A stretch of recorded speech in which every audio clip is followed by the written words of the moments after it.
Greetings there everyone, I'm JW Bowe and you're about to experience Cave Mind, a lucky rabbit's foot of conversations between myself and others, but usually Arthur. Now before you go and enjoy yourself, let's disclaim and make clear that all the following opinions may not represent the person who aired them.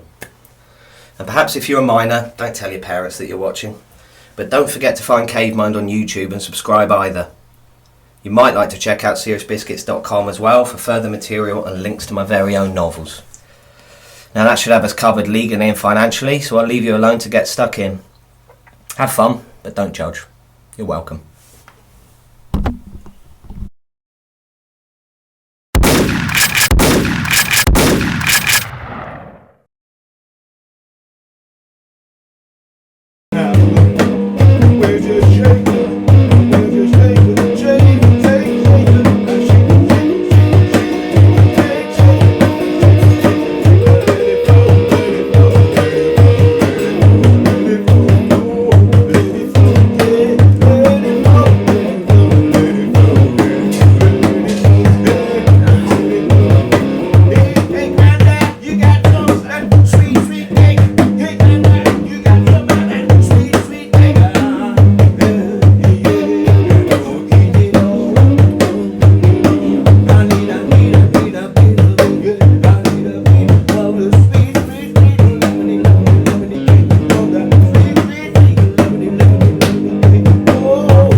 Singing about that. Okay, put some on my belly now.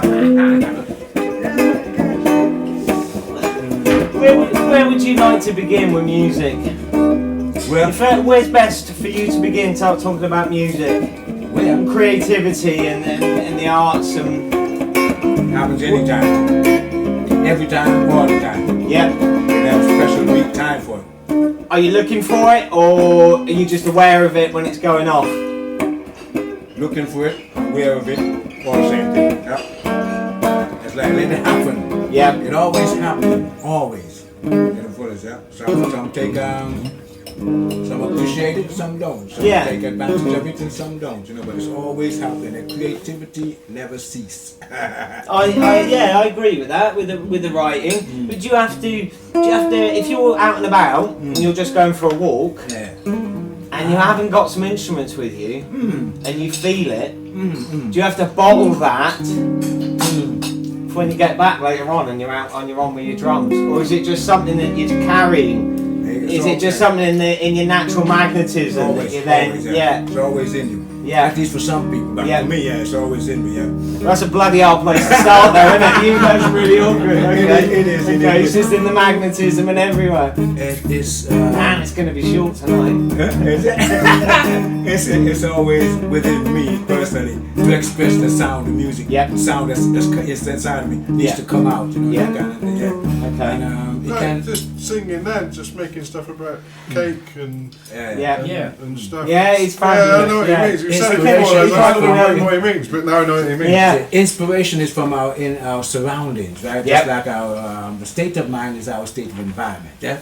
So that's how it actually comes from my perspective of things. Other people has to go and look research and all that kind of stuff in order to put stuff together. Yep. But you're looking to express something. That's right. That's already it's already there. You know. Yeah. So where you come from, I have no idea, but it's there. It needs to come out.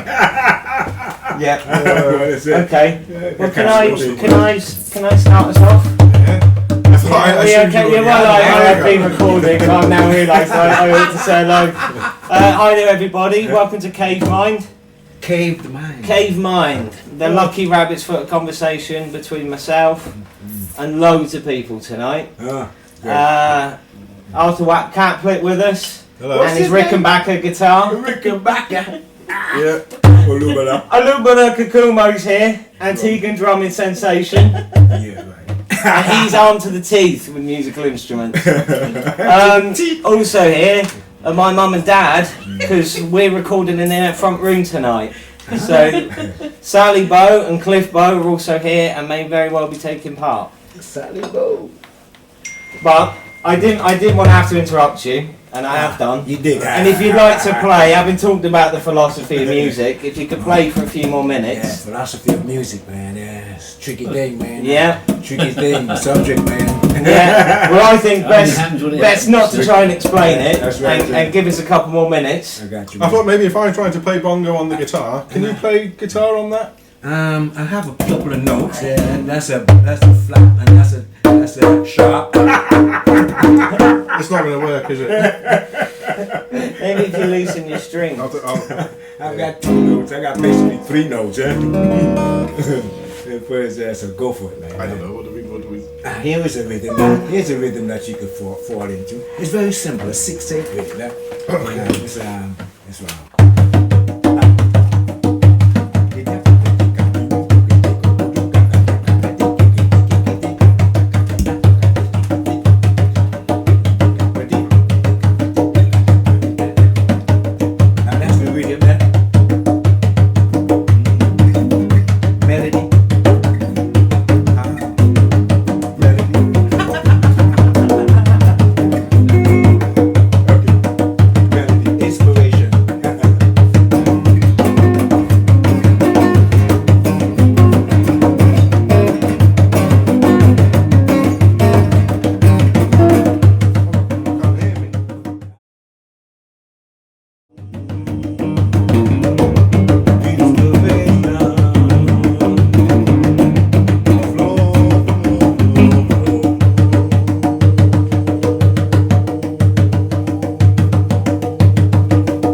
Simple. Wow. Wow, there you go.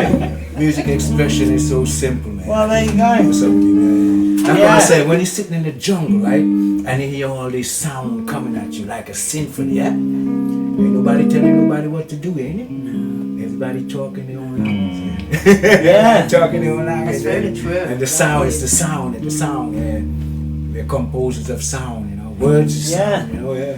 Yeah, it's quite a different thing, isn't it? I sit watching you and thinking it is a immediate expression thing That's right. that you're up to there, and it's not searching around something or looking at it. It's just boom, there it is, Yeah. and it's quite. The music's quite on its own little frontier there within the arts of that. You're just expressing that vibration, and it's not. At the moment, yeah. I suppose to say to some people it can be, but it's not necessarily examined thing like a word or a sentence. It feels quite boom. It's quite immediate. It's there. It's complete. All the improvised stuff. I mean, improvisation is. Yeah, it's hardly. Could that be considered art? If it's improvised? I couldn't be pinned down on. It is art because yeah. abstract is art, and that's improvised 100%. Well, it's odd you should say that because you were talking just now. I thought that's like listening to Josh, who's an artist, and he said I start here and I never know where I'm going to finish. Never, absolutely never. That's so, right, and I wonder how you know then that you've got to what you. But you make mistakes. You make mistakes. When you're improvising, you'll do something, and then you might, if you recorded it, you might think, now I think I've done this. But it doesn't matter because you make mistakes, whatever you do. Don't like Josh makes mistakes and paints over it. Yeah, but he does paint over it. But that moment is lost. It's lost. You can't paint over that sound though. No, you Once can't. you've done that, it's out there, isn't it? Yeah. With my writing, I make a spelling mistake, and I do. I can delete that and start again. game, but boom, you hit that, and that is out there. That's right, yeah, exactly. So, you know, although I'll have a thing of saying every spoil is a style. Yeah. So there's no flaw. Yeah. You know what I'm saying? Nothing's ever perfect. That's right, in terms of you perfection. You might play the most beautiful piece of music. Yeah. But it never seems to reach perfection. The next time you play it depends on the perfection. Yeah. It depends on the level of perfection. Yeah, I think a lot of technical perfection can almost become cold and not human, but quite distant and machine-like. Classical violinists would reach that pinnacle, they think. But the next time they're going to go for that little bit higher. A little bit more. That extra expression, No, I see. I think OK's enjoying it too much. Definitely. I'm always in the moment. Absolutely. You're not interested in perfection. No. That's unattainable. That's right. Leave that behind. Just let it flow, you know. That's what it's all about. Letting it flow. It doesn't matter about the cock-ups. That's right. Exactly. You know, that's fine. It's all good, man. It's all great. Yeah. Are you self-taught? I love it. Yeah. You're self-taught. Well, yes, that's right. I just play, just do it. Yeah, but is it from what age? From a little bit. From single digit, I would think. Yeah. In terms of made my first guitar when I was about 9. So this thing between 9 and 10. Little box, a little 4-string thing. You started. Now making a guitar in Antigua at the age of 9, is that an unusual thing? Oh no, hell no, man. We gotta make all stuff. Yeah. We gotta make everything that we want. That's my generation, we gotta make all the stuff. Anything we want, we see and we want, we just, make it. But that's the thing about your bongos. Is it better though? Is it better? It is, it is when you make your own stuff. Yeah. I mean, that was the tree you climbed when you were a boy. That's right. That's the stuff of fairy tales. My mum's jumped in with the story of Olugbala's drum. If you could possibly go through that again without feeling like you tied it out. Oh, buddy, Julia. Well, this drum was a coconut tree. I used to climb this coconut tree when I was a kid. Pick coconuts, me and my 2 brothers and my sister. And after years and years and years, I left the island, went to America, and when I got back after spending a number of years in America, went back home, somebody cut down the coconut tree. So I said, I asked the guy who cut down the coconut tree what happened to the logs, and he said he threw them over the fence.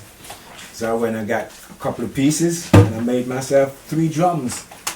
One for each of us, me and my 2 other brothers. I left the other 2 drums in Antigua, not with my brothers, but with other people. And kept this one for myself, and it's still feeding me. That's right, but now I gotta make money to buy coconuts, with my coconut drum.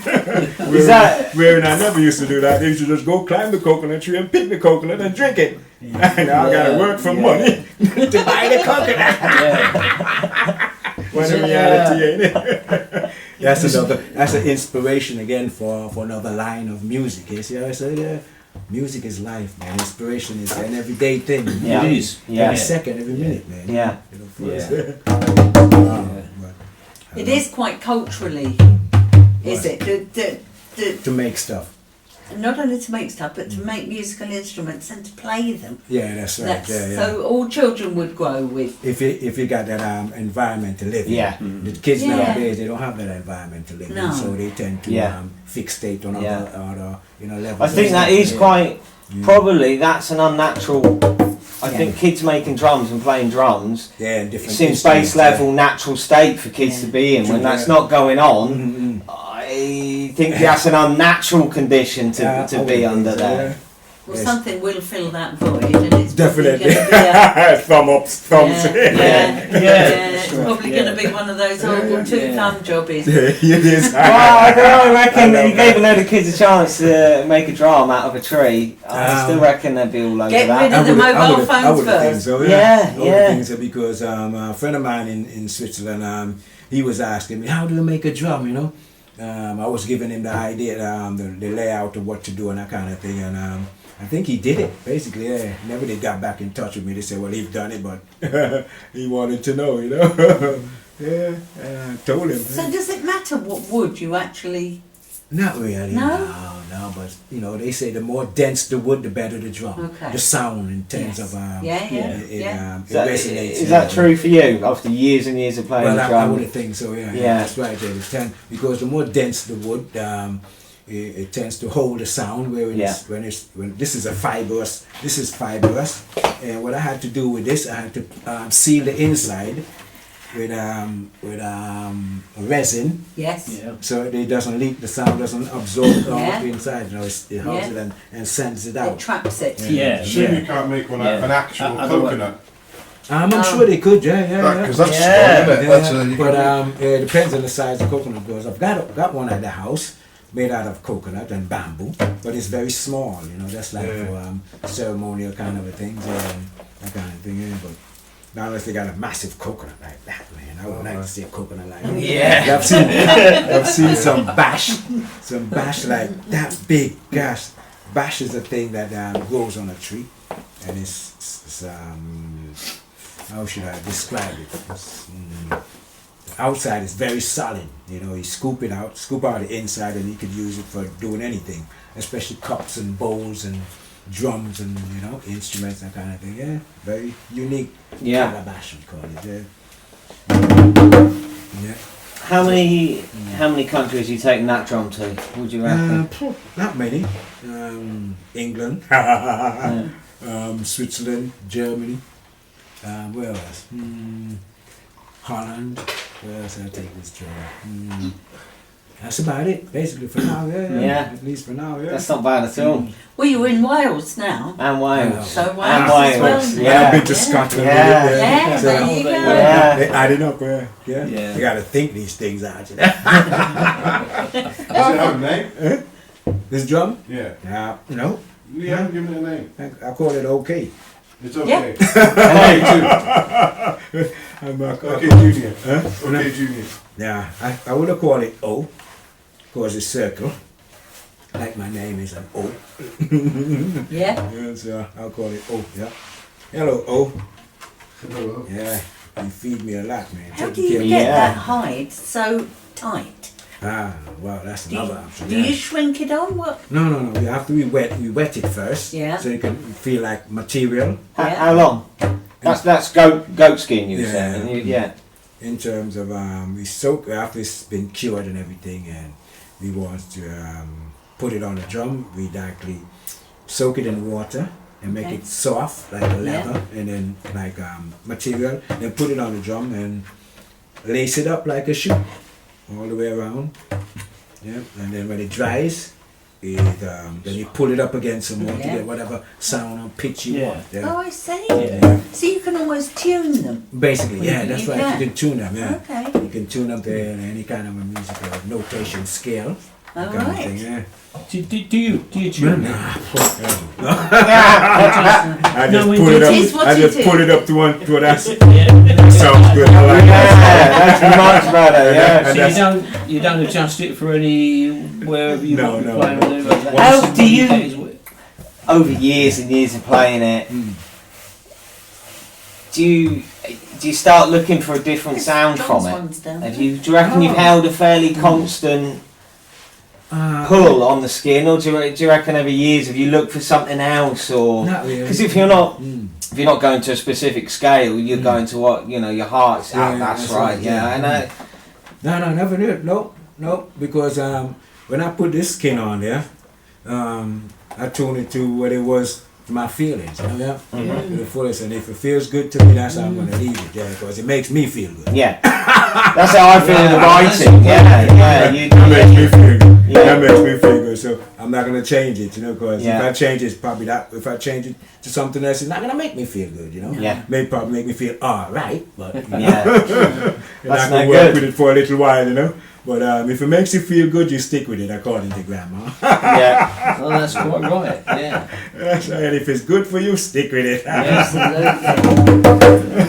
That's what I know. But it's got a timbre about it, hasn't it? That particular a timbre, timbre. It's kind of almost a sound of resonance. It does make a really lovely noise. Interesting you say that. It's funny how the depth comes from the depth rather than the width. Yes. It is. Interesting you say that because the didgeridoo, the longer the didgeridoo, the more deeper the sound. So therefore, I played the didgeridoo about this short, and the sound was very high pitched. And I really didn't like it. So I prefer the body sound. Like the alpine horn, like you're getting the length of it to get that deep resonance. Oh yeah. I got beeswax on there. I don't say what you're going to have tomorrow. Sterile beeswax. We don't transmit anything. Brilliant. I never knew how to make that sound. When I first started playing the didgeridoo, I never knew how to make that sound. What you call it sound. And I said, how do you get that sound? They said, just add your voice to it. I said, wow. Just add your voice to it. So like I'm blowing. All I gotta do is say, I'm not making a noise. Add my voice to it. And it gives a different sound and texture. It looks such a basic thing, doesn't it? It is a basic instrument. That's why it hits those low bits of you as a person, isn't it? So that changes it. So many instruments are basic. That is what the person brings to it. That's right. The focus on Arthur. You can only come alive if the individual, is. I wish I could do the circular breathing. It's lovely to do. Yeah. You could carry on doing it. Yep, Do you have to go really quiet then while you breathe in? No, not really. No. You just gotta. It's the first time you're doing it, but just practice. Get a didgeridoo first. You have to have your own didgeridoo. This is basic. Piece of dragon pie. I prefer if you get a bamboo didgeridoo compared to them ones they sell in the shop for tourists and them kind of thing. Because them ain't no good. They sound like trumpets and trombone and that kind of thing. The bamboo didgeridoo, you got a more better resonance. If you want a trombone, buy a trombone. That's right. Does it leave your lips feeling tingly? Are you used to that? Well, I'm used to it by now. It's like kissing nettles. In a good way. That kind of tingly. No, I don't do that. But the wax sometimes will just melt all over your mouth. You come in. Look like, what sort of maintenance is there on a didgeridoo? Just keep on playing it. The more you play it, the better it gets. Try and keep it straight. Hey, that's a good one. Upright. But I've seen these didgeridoos, like they're about that big, but inside it has channels. And if you lengthen it out, it comes as long as this. But it's about this short, about that short. But it must be a thin pipe. No. I mean, well, it depends on the texture of the what do you call it? The wood that they make it from, because it's a handmade kind of thing. But instead of just one little hole, it has a series of chambers on the inside. Like a cornet. And it gives you a heavy sound, something like this one. Okay. And it's portable. It's portable. And it's portable. It's like you could carry it. Just stick it in a case like anything else. Full as that, not big at all. And I said, wow. Seriously, And he said that a longer one makes a deeper noise. Is a longer one different to play? No. It's exactly the same thing. I noticed the shorter ones are kind of tricky to play. Right. The shorter didgeridoos, they're very tricky to play. For some reason, but they tend to not give you that drone. It tend to go. Just a technique, basically. You just develop. Can you go pop if you play one for too long? If you can go. Will you go pop? If you go. If you play one for hours on end. And you go pop. And you perfect. What were you saying? The cycle of breathing. Circular breathing. I would have think so, because if it gets hot. If it gets really hot, I think that's what happened when my didgeridoo had split down the middle. You got probably got hot. The first probably got very taking hot. It too far. Playing too long and too often. So you just had a crack down there. I said, oh wow. But Funny, man. Have you made that one since you've been in the UK? No. I bought this one from... you bought that one? I bought this bamboo. It's a bamboo. And I played it in the shop. I said, great, that sound. That's the sound I want. Yeah, so I bought it straight away, 15 quid. Was it sold as a digital? Yeah, it was sold as a digital. You went in Morton Garden Centre? No, it wasn't. Buying bits of bamboo. I could have, yeah, because it's just a hollowed out bamboo, and now that you tell me, I should have went to the damn garden shop and get a piece. I'm gonna do that next time I'm down there. Yeah, next time I go get a good nice one. Yeah.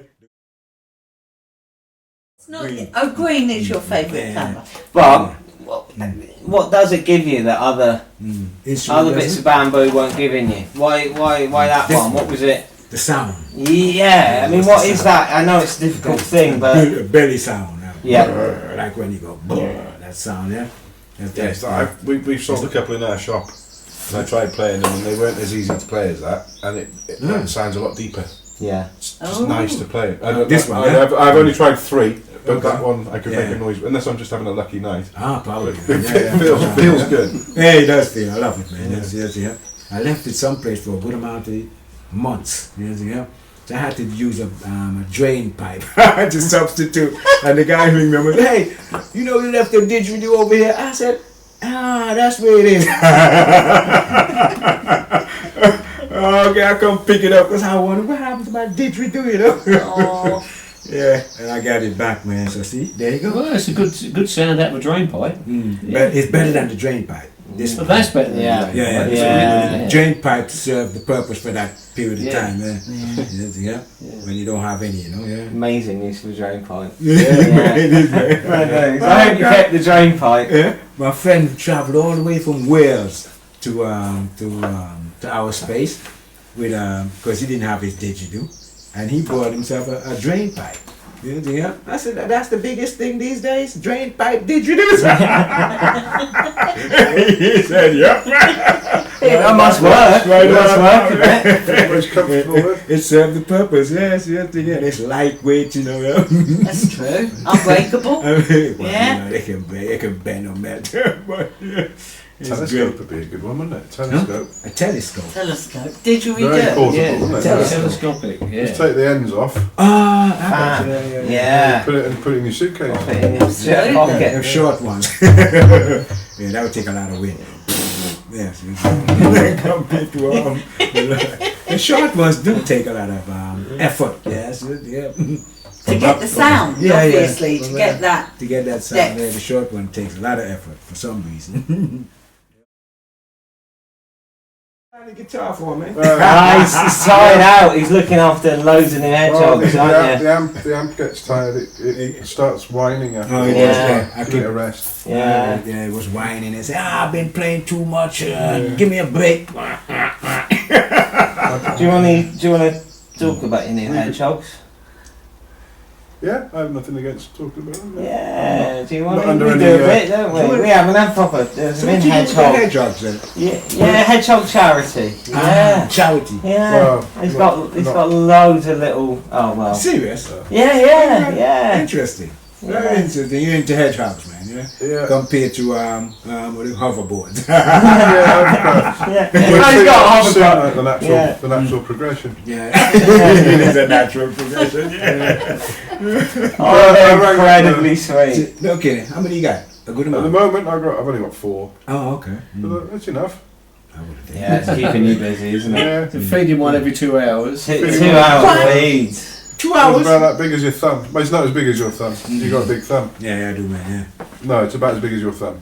Is it? Yeah, but it's tiny. It looks like hedgehog. I bet you won't know these, but you two will. Stickle bricks. Stickle bricks.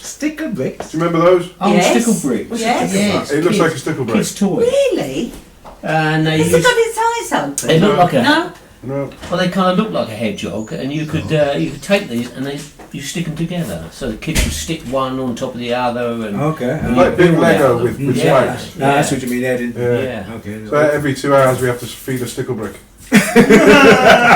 It's still a bit weird. It's not red or blue or something. No, it's brown. It's brown. Brown and brown. Well, pink and white. Oh, really? So hedgehog, pink and white. It's so babyish. It hasn't even got the fur, because normally they get fur underneath. I thought hedgehog hedgehog still was pink. Still pink. Brown or black. Yeah. Well, I've never seen a baby one. The adult ones are. But when you look at it, you could just see this pink skin underneath and like the bristles you expect to be spiky. Very soft. Very vulnerable. It's got prickles, but no. Doesn't seem to be Fur. Prickles. Yeah, but not very. I mean, you could just push your finger in them. They're not spiky. Okay, not spiky. Yeah. I thought you meant push your finger in the hair.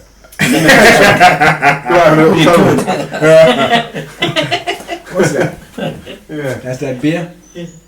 Okay. Selfie? What's it called? Like? No, they're very well. I don't think they're cute from a distance, but with their eyes not open yet, they're a bit. They're a little bit on the ugly. So most baby animals are pretty ugly, aren't they? Really baby. I think even human babies when they're first born are. They're not as nice as they are when they're a year old. They all look. I don't know, man. They My do, baby look beautiful, man. First come out, I said, wow, look at that. Hours and hours and hours you like this, man. Oh no, your own child's beautiful. It's just everyone else's are ugly. Wow. I don't know about that. But hedgehogs look pretty good. Oh, it takes a while. They're too pink and wrinkly. And then they get big at the hip. The hedgehog. They've got Amazingly large hip. When you really, like whenever you get the chance to look up close at a hedgehog. No. Never. And Thanks, it's almost like they're double jointed, the back legs, because they can scratch themselves pretty much anywhere on their back. It's like they've got arms sticking out of their bums, and they can just scratch anywhere. What group of animals do they belong to? That's a good one. Elephants. Not the same one as giraffes. Really? Not the same one I'd as. have said giraffes, so I definitely What's the one that you'd. Porcupines. Yes, Not the same one as porcupines. They're not. No. I thought it would be they're not badgers or. No. Oh, I can't remember. They might even be their own little thing. They might be their own little thing. I had to give a talk on them, and I did read up on that. You should do, because you can guarantee there's somebody there. There's Well, lots of help. I thought that just knowing they were different from the porcupine family would be enough, but I didn't figure on you coming across one of me talk. There you go now, Somebody in the audience will always know more than you do. Oh yeah. Some smart arse. There is. There was. The last one I did. Someone said to me, "How many are there of them in Britain?" And I said, "Well, I don't think anyone really knows. They could be on the up, or they could be still dying out, because there's not been any proper research done into it." And someone just shouted out, "There's about 1 million." There you have it then, 1 million. Million and one now, maybe just under 1 million. They multiply. They invited you back. They multiply fast.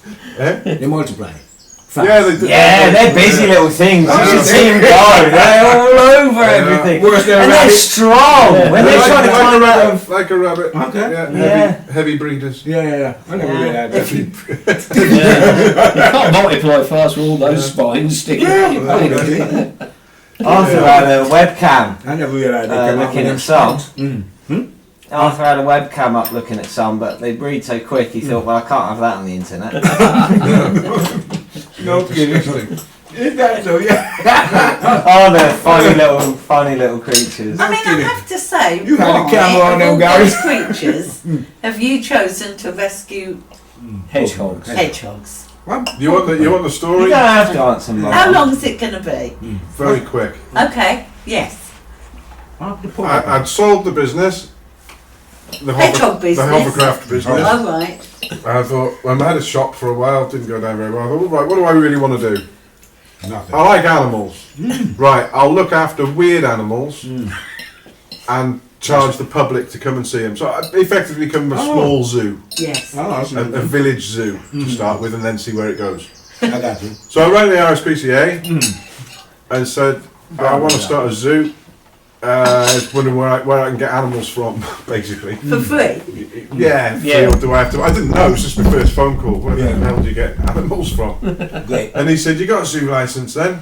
Zoo I said, license. no, but I was expecting No, some not hurdles. really. I'll get a zoo licence. My Zoo license. Right, have you got a premises? I said, yep. My shed. What kind of premises have you got? Well, a house with a big garage attached and a sloping garden. He said, yeah, you need steel work surfaces, all certified, with sinks next to them, and you need a zoo, mate. Okay, right, I'm beginning to think this might not be doable. And he said, well, why are you doing it? I said, because I like animals. And it just sounded like a good thing to do. Good idea. I said, well, if you really like animals, the most useful thing you could do would be to look after hedgehogs, because they're the most endangered thing at the moment, and you can actually be some use. Interesting. Brilliant, man, brilliant. So at that point, I couldn't very well turn around to him and say, nah, you're all right. That was good advice. Right. So I go on, tell me more. That was good advice. And he sent me off on a course in Stapley in Nantwich. Oh, he sent you off on a course? Oh, yeah. And completed that. That's and great, man. Did my little apprenticeship with Joan Lockley. Yeah. And now you're a professional. You're in the big business. Yeah. Hedgehog. Zoo and everything. It never occurred to me They're good if you that bake there 'em. would be a training course for hedgehogs. Bacon Is it hedgehog. Mrs. Tiddlywinks or something? There's just the Stapley Grange. Did they pay for it? Did the vet pay for it? No, I think we had to pay for it. Did you? Yeah. Okay. Wasn't a lot. No. So far, so good. A day? It's part of the RSPCA, I think, Stapley Grange. So a day? RSPCA. Specifically, was it about hedgehogs? Yeah. It was. Yeah. Was there many more people There there? was probably 15 of us in the room. We're doing hedgehogs? Good lord. No one knows anything about hedgehogs. Bloody We've long deduced this. Okay. But Well, that's good. Arthur's not even sure which way round they're facing sometimes. You mean the hedgehogs? But they've got pointed You don't know. noses. They haven't can't they? tell it. They've got a funny little. Is it a Behind tail? they've got tails. Yeah, they got and then on the little ones because they're not all they're quills. They haven't got their that's spines. Yeah. I've learnt that. You can see the little fleshy tail coming off the end of them. Right. Okay. Yeah, Interesting, yeah. funny, Somebody really gotta do funny something. little creatures. Somebody got to do something, man. Yeah, they're just something that you're always seeing pictures of or stuff like that, but you never really get close. Oh, we've Never let her get close to- Yeah. I was Snuffling watching around. three yours in the kitchen Close up. sink for Oh, about yeah. 10 minutes. Yeah. Oh yeah. They so different, them Yeah, bats, See them absolutely. They're close quite up. ugly Yeah. buggers, really, aren't they? I think. Yeah, but That's they've got good too, that. don't they? They've got that That's good too. presence, Yes. though, haven't they? Yeah. Bats bring something to the atmosphere immediately when they come in. Do they? Yeah, I'm quite. They're very frisky, man. Yeah. You Wow. don't have hedgehogs. Huh? I don't think you have hedgehogs, do you? No, Well, they don't in North America. That's the only continent they don't. Probably not, yeah. Oh. Antigua, I don't think so. Probably they do, man. I don't know much about the wildlife in that kind of respect, yeah. Hedgehogs and, what's the other one that lives in the ground called? Hedgehogs. Hedgehogs lives in the ground, no? Yeah. Well, they live on the ground. In dig a hole But in the they- ground. They make barrels and canals into the hole. What are you thinking of? I don't The know. one that moles up moles. Moles, yeah. How come you're not doing moles, man? I should be doing moles, shouldn't I? Yes. Yeah, we of said moles, that. Yeah. People- You don't mind. And the ones, the poor ones that you can't help, you can make money off the skins. Huh? Mole skin. Yeah. Interesting. Little What? textile Trousers? factory out the back. Make a drum out of it. Yeah. Yeah. Textile factory, you know what I mean? Yeah. Mole skin Come on my get drum. both them. Mole skin What on would my you make? drum. I wonder what this sound like. Golf club. It'd feel nice. I don't know if it sound like, but I reckon you. Probably. Tennis racket. Handle Tennis holders. Warmers. Out of Moles, moleskins. moles. Yeah. Serious? Well, you don't have to- Tennis racket. Cut Yeah. them up and Interesting. mess around Oh with them. wow. Tennis. Yeah, little Well, I warmers. think you'd be given quite a few because they infuriate gardeners. I know. Moles, so you would probably end up probably- with quite a mole menagerie. Nobody wants them. I was going to say being a mole conservationist probably wouldn't be the most popular. No, Mole conservation. You'd become a pariah. A pariah. A pariah. Mole conservation stroke locust breeder. You'd definitely be shunned. Definitely. It would be. I tell you. Oh, a plectrum. Did I put it? No, I put it back in my pocket. No, okay, no, don't do Responsible in the old age. Yeah, that's like responsibility. Do you want to responsibility? Do you want to talk at all about your guitar? Do you feel? It's a Black and Decker. This is what response I was hoping to get. It's a Black and Decker guitar. That's a classic. I like to lean in close sometimes and ask a big questions. Come on, tell us the history of the Rickenbacker. The Rickenbacker. Okay, the Rickenbacker. This is a Black and Decker. Invented. It's a Black and Decker. It's a Rickenbacker. 1937. Mr. Alan Rickenbacker. Now, is this serious or is this huge? No, it's made in America. That's all I know. Is it? Oh, okay. Rickenbacker. I've never heard of him. That doesn't. And how comes you've got it? You got that sound, Because it was on eBay. yeah. Okay. In America. I knew it would be. Yeah. People don't like buying guitars on eBay because they think they don't know what they're getting. I don't know why. Because you can send them back if you don't like it. Yeah. And I got this, and it was 350 quid. No kidding, for what? It's original 1979.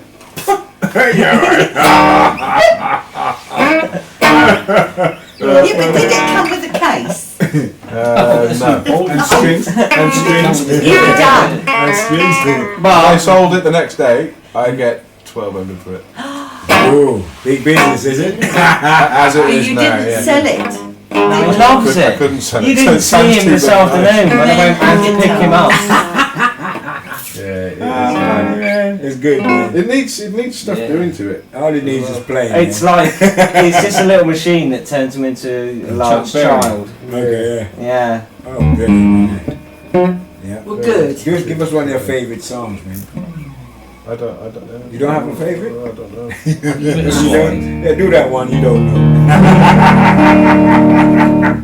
That's a good one. I remember a long time ago we did a track on You Don't Know What I Know, Boo. You must have a favourite tune when you're on your own. No, No, you well, can't. I just faff around with little bits that. Of all lots of. Give us a faff around. Give us the faff around. Do that one.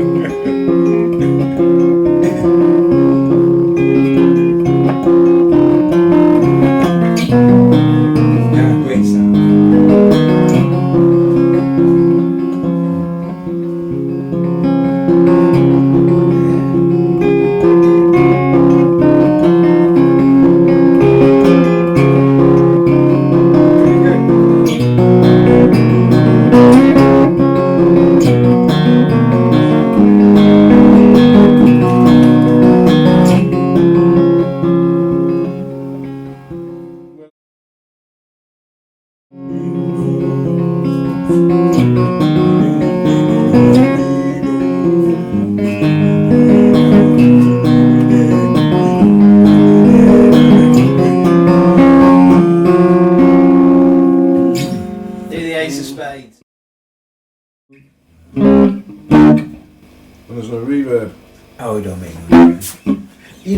I've been to a gig, right?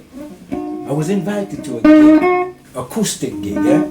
First came to England.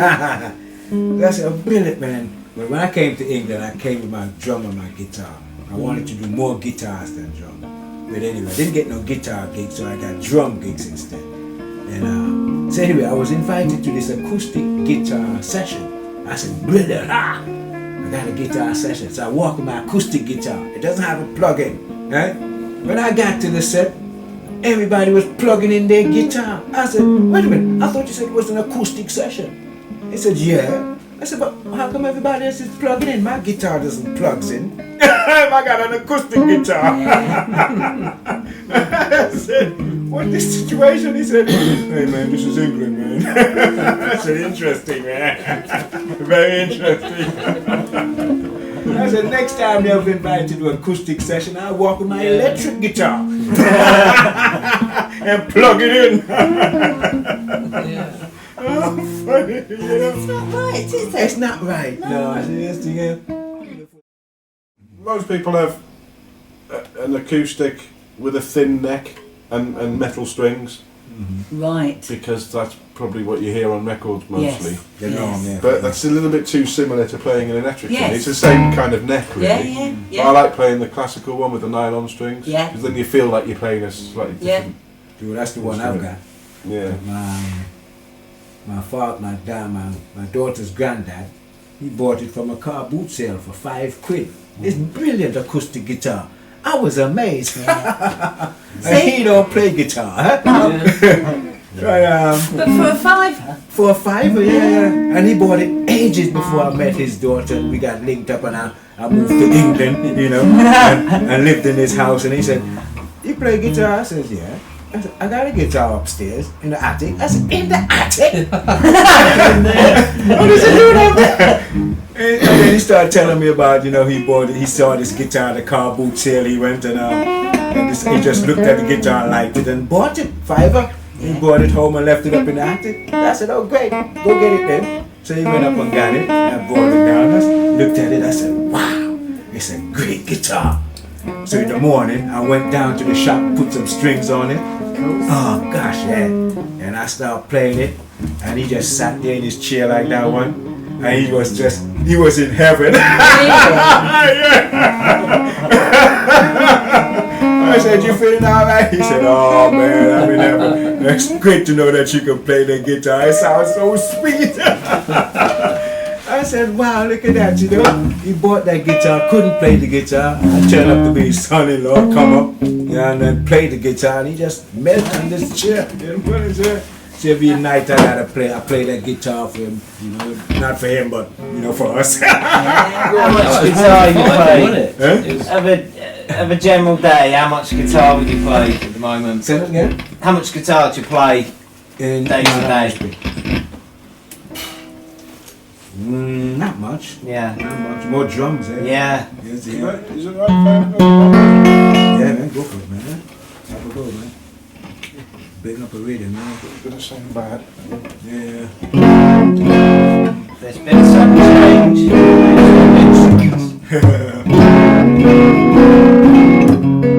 It's a nice guitar, man. Nice little neck.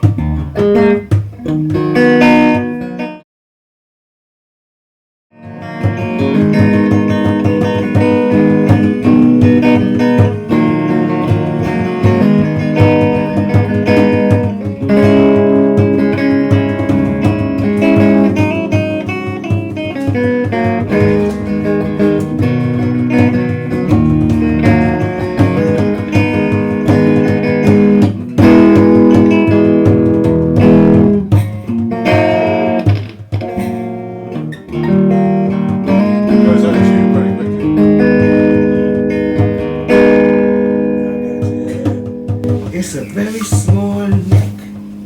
Gosh, it's the smallest neck I've seen on a guitar. What, thin? Yeah. It's that's right. It's very thin. Yeah. Gosh, you gotta get a custom. How much thinner, as a thin neck guitar, how much thinner would that neck be than a regular guitar? How many millimetre difference? I would think it's it's a little bit bigger than a violin kind of a neck. But it feels like a lot when you're holding it. Yeah, it feels like a lot. That's amazing, isn't it? Yes, But it's good though, it feels great. It's not too what do you call, hard to play, you know. Some guitars are challenging, you know, fighting with them, but this one is very easy to play, man. I reckon because the neck is so small, and it's good.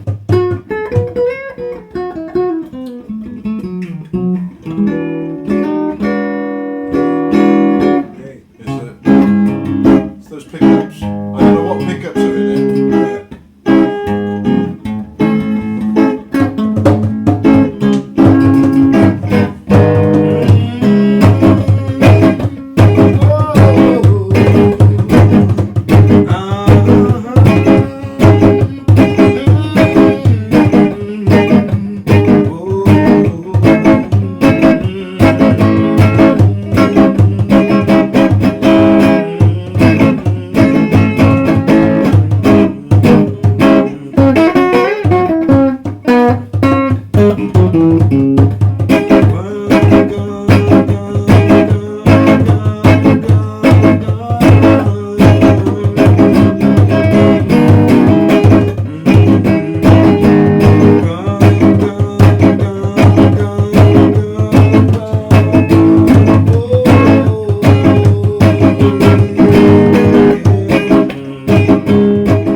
Rose of the masses. So, proper question. Yeah. How much are you affected by the seasons with music? Or yeah, with the season. Different modes, different expressions, because the seasons has a lot to do with everything, basically. The season changes, your mood changes, you know. Yeah. I find a lot with the writing, you're often writing about a season that you're not in as you're writing it, so you've got to. I got you. You have a funny relationship with seasons. You're in winter, but you might be in half a book that is set in springtime, so you're conjuring that up all the time. I see a dilemma. Okay. I mean, it's not. It's not a huge now that you're quest talking about to sort of drum up, but now that you're talking, it's always nice when you're writing about the season that you're in. Yeah, definitely. Yeah, that's right. Because that's right. In terms of writing or any kind of a creative expression, you know, the season plays a lot to it, man. Because when the winter, you tend to write more dreary. When you're in the spring, you tend to write more upbeat and that kind of thing. Yeah. Like you said, when you're in a book and you're that far ahead, you know. Yeah. And you want to go back to the winter, go up to the spring when you're in the winter. Oh man, that's a challenge. Yeah. And it's a challenge. Yeah. I'm in the winter, but I gotta think I'm in the summer or the spring. Yeah. Oh gosh. I suppose. Yeah. Yep. We do a lot of gardening, so you're around it a lot anyway. So you just think to those points and remember, you know, I think certain roses are out. To some degree or other, it affects everybody, doesn't it? Being in a kind of latitude where you get 4 seasons. Yeah. Some places you don't, do that's you? right. You we get 2 seasons. Yeah. Summer and summer. Yeah. That would be great. Yeah, that's alright. Yeah. Summer. But you know, autumn and winter, I don't like those. Autumn. I mean, because it goes out. With the colours, it's a spectacular way to go out. But well, it is. But I think the winter. It's just the winter's got to. You know what's coming, don't you? Freezing cold. But then with the writing, I don't have trouble really writing at any time of day, but at night time when you're not looking out the window when it's really dark, I do find you really naturally get drawn in. You're in the moment. Probably early nights in the winter. It does very good if you get a chance 7 or 8 o'clock in the evening to start writing. It massively draws you in, and you're quite focused then. I do find that, but that's what you say. Apart from that, I'll kick winter out. But I'd go south in the winter if I could. I would go. I think you south should. in the winter. Yeah. Go down south, down to Antigua. Have you been back since you left? Yeah. I've been back about a couple of times. And the last. Do you miss it at all? To an extent, I miss going to the beach, basically. Oh, yes. Got its new roots as well, isn't it? How old was you when you left? Oh, wow. Well, oh gosh, how long I've been traveling? A good while. I've been out of Antigua more than I've been in Antigua. That kind of way. But I spent most of my life out of Antigua. Gosh, only in my teenage life. But you kind of been there. You lived there long enough for you. That's where your roots are. Yeah, that's where I grew up there. I left there when I was just about 17. And I'm still out. I've been back a couple of times, but not for no length of time. No. So And when you go back, it's changed again. Oh gosh, man! And then it's changed again. When I went back the last time, right? It was about 4 years ago. Oh man, I was like a stranger in my own home. Everybody has been passed on or left the place or gone someplace else. And the next generation that comes, nobody knows who's who. No, that's right. I was a stranger in my own home. Man. It was very weird. Then? When you left, were you alone, or did you leave with a friend, or? No, I left by myself. So where's that? Did you leave many people behind? Oh, loads, man, loads of people. Did you stay in touch with them? To an extent.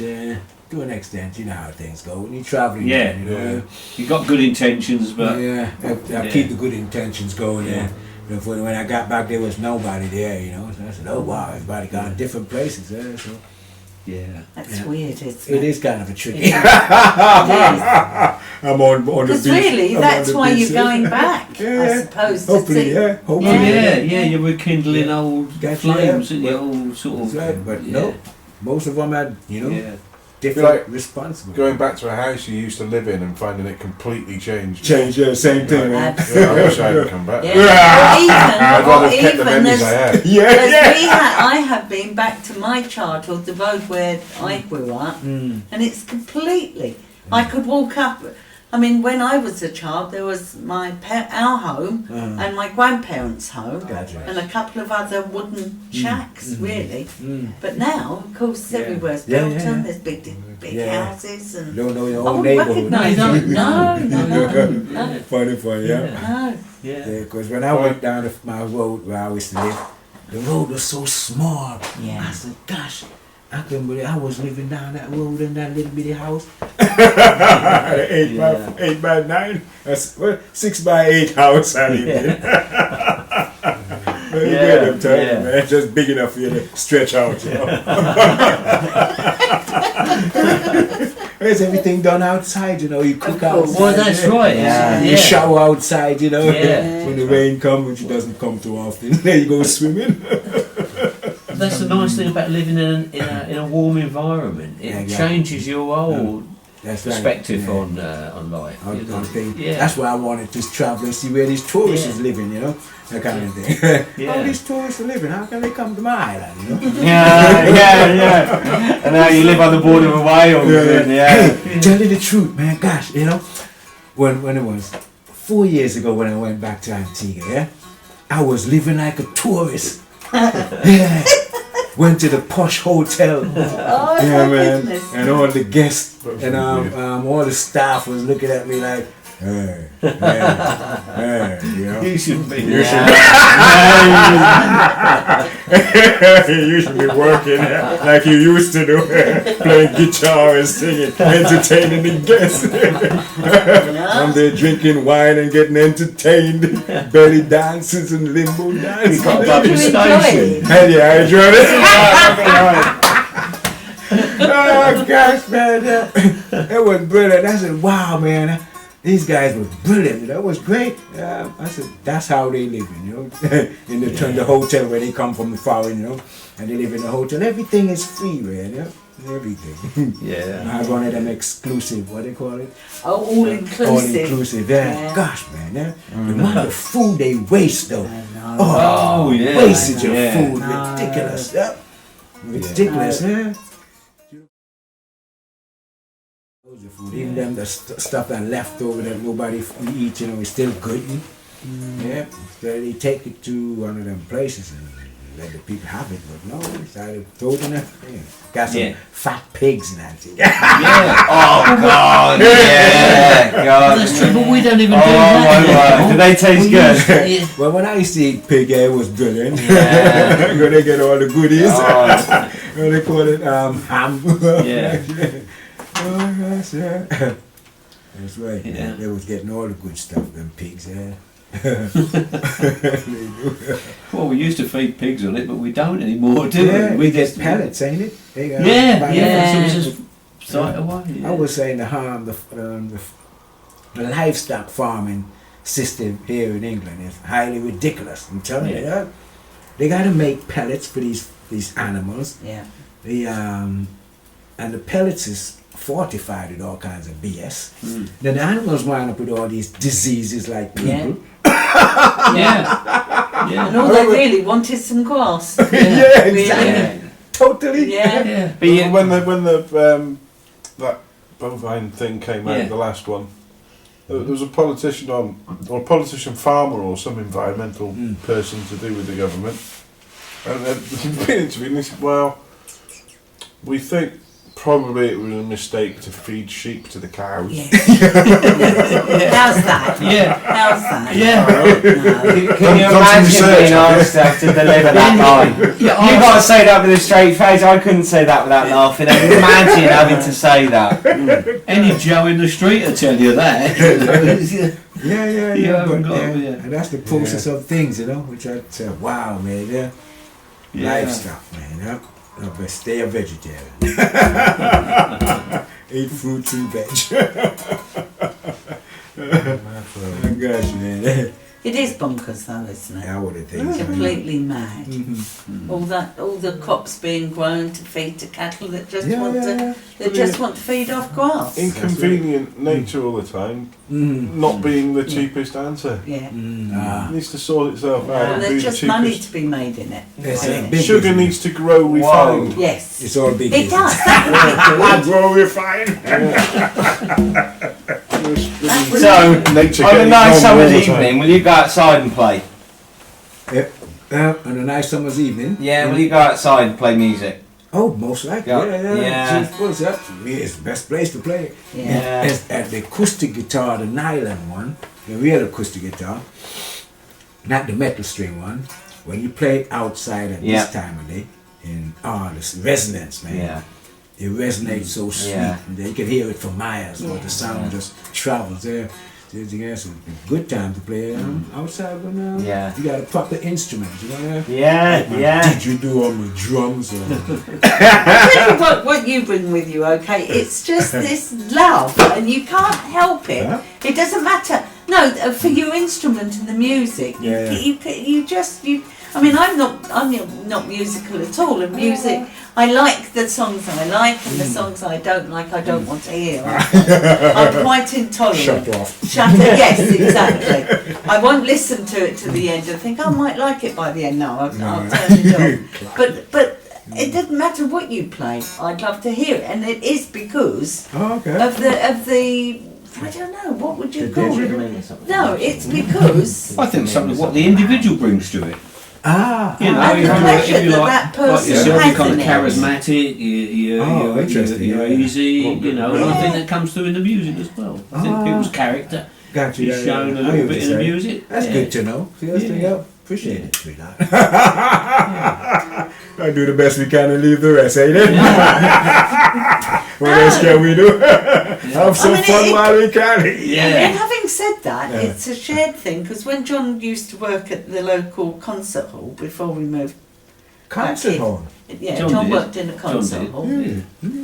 And he used to get us free tickets, and we'd go and listen to anything. Gotcha, and say, well, at half time, if it's not really our cup of tea, we'll. And we never ever left once. There was always free tickets because they're quite often obscure bands or it'd all be percussion or something. And people weren't that, that mainstream. Not mainstream. So you'd get a free ticket.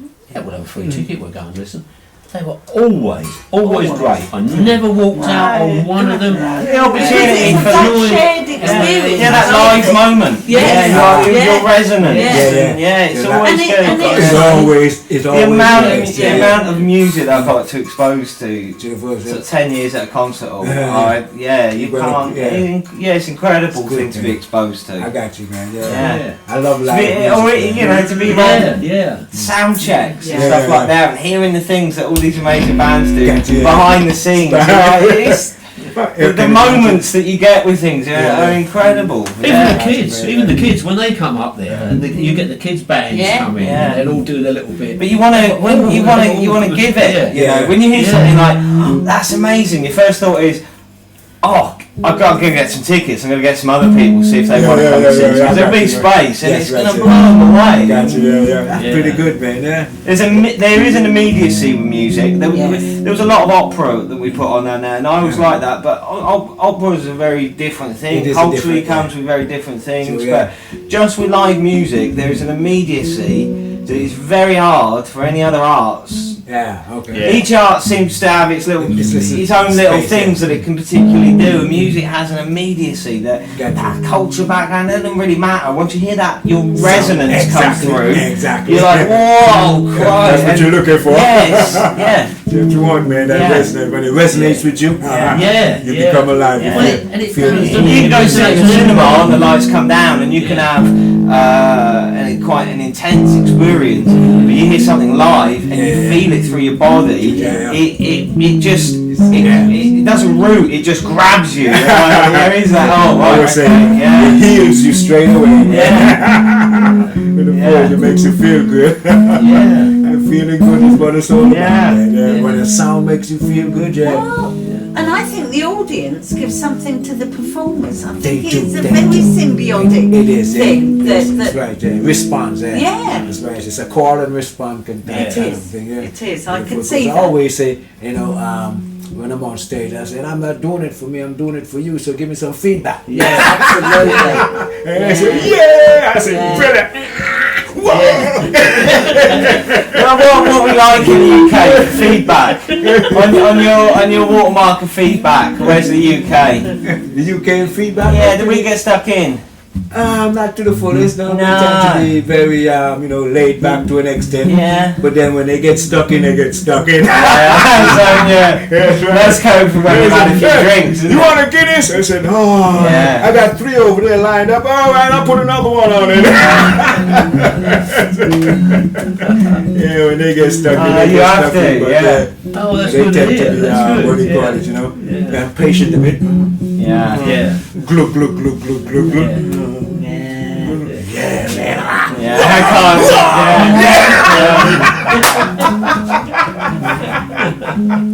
Oh gosh. When I worked at the concert hall, and I just got a general assistant, general dog's body around there. You work at concert and you're just there for if anything happens, and you're just in your little room for most of the time, watching the concert on a screen, checking nothing's happening, and you'd get a group on, get a good South African funk ensemble on there, or something different, something really mad, and you're like, this is really good, but it's going to take the audience a while to get into this. But you're like, it's going to get them, and after years of working there, you're like, 2 more songs, someone's going to be dancing. You can feel it that moment when you say, like, people are, oh fuck it, I've just got to dance, and they go for it. And when you watch an audience for years, like I have, you can feel when they're ready to go. It's just waiting for 1 or 2 people, and then we'll all go. I think we are really like that over here. We're really reserved, and then fuck it, we'll go for it. Very weird, man. I observed a lot, man. And we said, you guys over there by the bar hugging up your pint to the dance floor. After all the women is here, I'm going to get wild in a minute.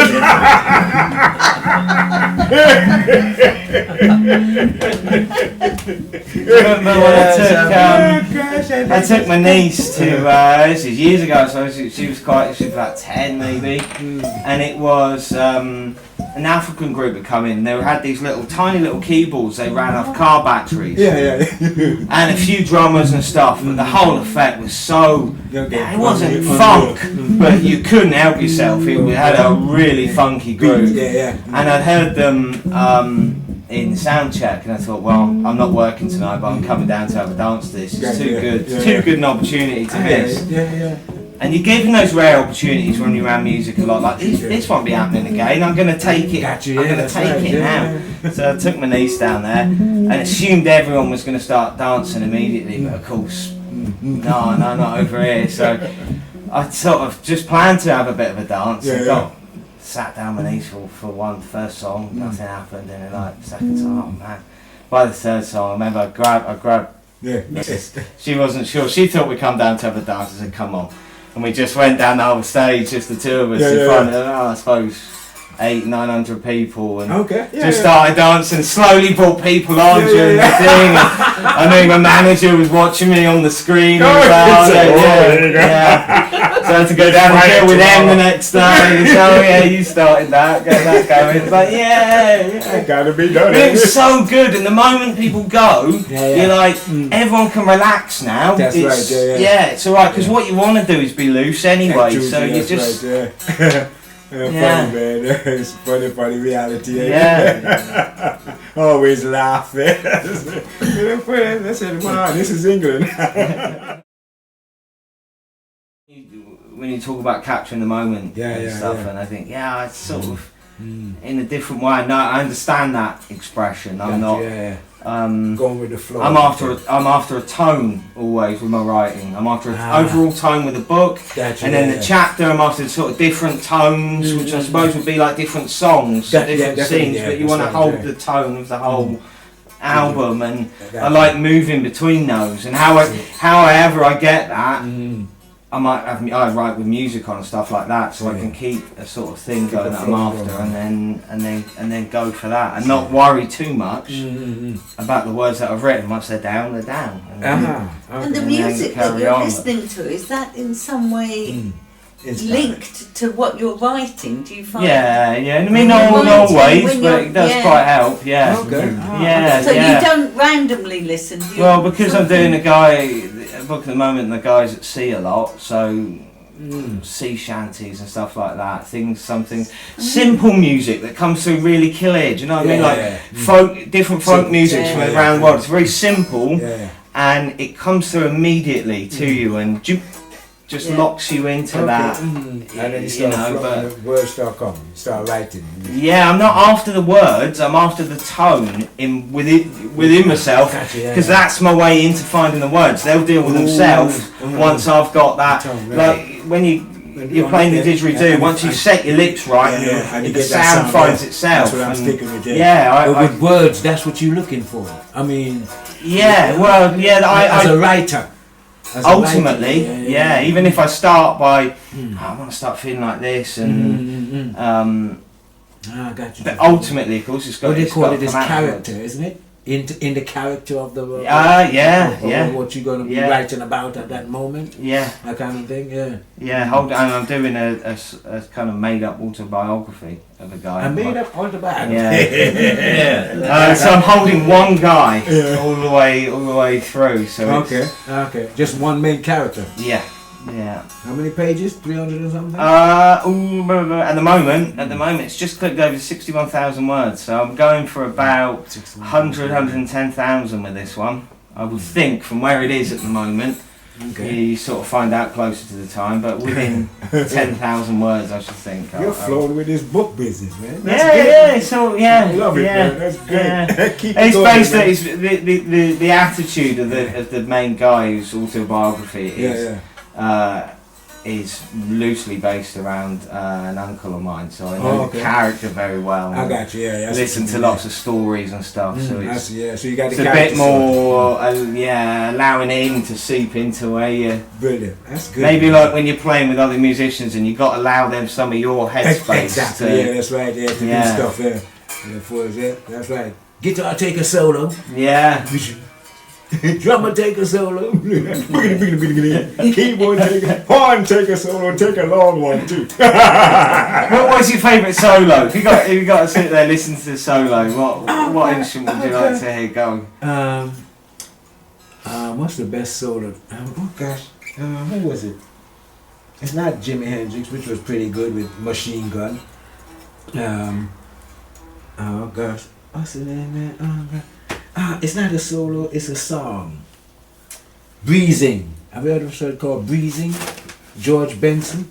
George Benson played a song called Breezing. Ooh. Yeah, that's a brilliant track. It's damn good.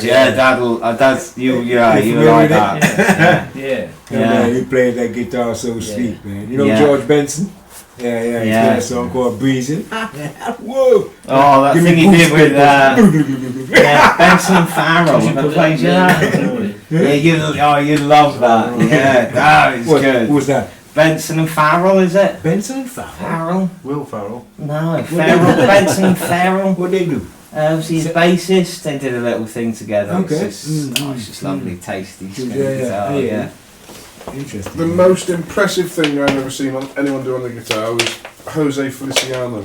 Really? Playing Flight of the Bumblebee. He's brilliant, he's amazing the guitar. He's the blind guy? It's incredible. He's playing it and he loses his pick halfway through, so he has to finish off with his fingers. And you can't say, if you're not watching, you wouldn't know he dropped his pick. And it's, you know how many notes there are in Flight of the Bumblebee, it's ridiculous. He's brilliant guitar player, man. Amazing. amazing guitar. There's a lot of brilliant musicians out there, man. Yeah. So many. Do you know, I thought after years at the concert hall, do you know, there's so much talent out there. It's so innately in people, talent. Yeah. All sorts, man. Yeah, not not in any way to undermine it, but like people are talented. Yeah. Everybody on a different level, you know? Yeah. Mind you, I've seen people like my brother work carpentry, and I thought, bloody hell, man, you do that, that's like playing an instrument. Yeah. You do carpentry, that is, yeah, isn't it? He's a skilled man. My dad as a builder, something I was like, man, you're like leading a concerto here with what you're doing. You can see the... It is. I love it, man, when people are into what they do, you know? Yeah. It's fascinating, isn't it? I love it, man. I like cooking. Yeah, I like cooking. Arthur's good cook. Okay. I use a lot of utensils. Huh? You do that? Utensils? Utensil heavy, my cooking. Have you been told that? Utensils? Yeah. That's that by my mum. That's because you're.